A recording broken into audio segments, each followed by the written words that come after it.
আমার নবী বলছেন ফজরের নামাজের 2 রাকাত যে সুন্নাত আছে, এই 2 রাকাত সুন্নাত নামাজের মূল্য হচ্ছে জমিন থেকে আসমান পর্যন্ত যতটুকু জায়গা তত পরিমাণ সওয়াব। আপনি ফেয়ার এন্ড হ্যান্ডসাম বাদ দেন, আপনি ফেয়ার এন্ড লাভলি ম্যান বাদ দেন, গার্নিয়ার ম্যান বাদ দেন, আপনি ওই হাবিব তাসকিয়ারে গিয়ে আপনার ফেসিয়াল করা বাদ দেন, আপনি ফজরের নামাজে গিয়ে ওযুটা করেন না, তারপর দেখেন না আপনার চেহারার গ্লেজ কি কেমন মারে। আপনি হাজার হাজার টাকা ফেসিয়াল করেন, আপনি হাজার হাজার টাকা বিউটিশিয়ানকে দিয়ে দিচ্ছেন, দিয়েন না, এগুলো আপনি ফিলিস্তিনের ভাই বোনের জন্য রেখে যান, ঠিক কিনা কথা বলেন?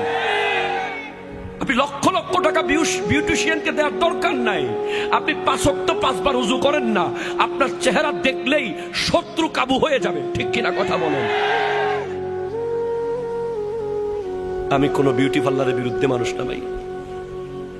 বিউটি পার্লার, বিউটিশিয়ান যারা কাজ করে, এটা একটা প্রফেশন। তবে হ্যাঁ,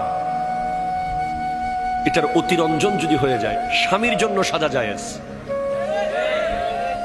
এর বাইরে আপনারা যা করেন, আমাদের মা বোনরা এই এলাকায় মহিলা আসেনি না, সব চলে গেছে, আছে। আমার মা বোনেরা যেই পরিমাণ সাজে মেহেদি অনুষ্ঠানে যাওয়ার সময়, আগে পুরুষরা তেমন বিউটি পার্লারে যেত না, এখন পুরুষরা আরো বেশি। কালকে না পরশু দেখলাম একটা খেড়ি মাসাজ করতে গিয়ে রক্সিরি কাইতে পড়ে গেছে, ঠিক কিনা কথা কন? সাবধান, সতর্কতার কোনো মায়ের নাই। আপনার সেলুনে গিয়ে ওই মানুষটাকে দিয়ে আপনার মাথা মাসাজ করাইতে হবে না। সায়েন্স বলছে আপনি জাস্ট অন টাইম নামাজ পড়েন, আপনার মাথা মাসাজ সিজদায় হয়ে যাবে। কথা জোরে বলেন না, ঠিক কিনা? আপনি সেলুনের ওই মানুষ, ওই ভাইকে আর 10-20 টাকা 50 টাকা এমনি দিয়ে দেন, এতে কোনো অসুবিধা নেই। কিন্তু আপনি মাথা মাসাজ, ঘেড়ি মাসাজ, রক পিঠ মাসাজ যেগুলো করান সেলুনে গিয়ে, এগুলো সব কিছুর সমাধান একটা প্যাকেজে আছে, নামাজের ভিতরে আছে।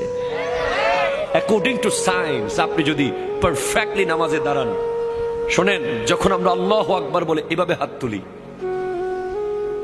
আছে না নাই? আবার অনেকে তো হাত তুলে এভাবে, এর দূর দূরে যাওয়ার দরকার কি, কাছের তো কাছে যাই, এটা তো কাছে, কাছের থেকে কাছে মারি দিই।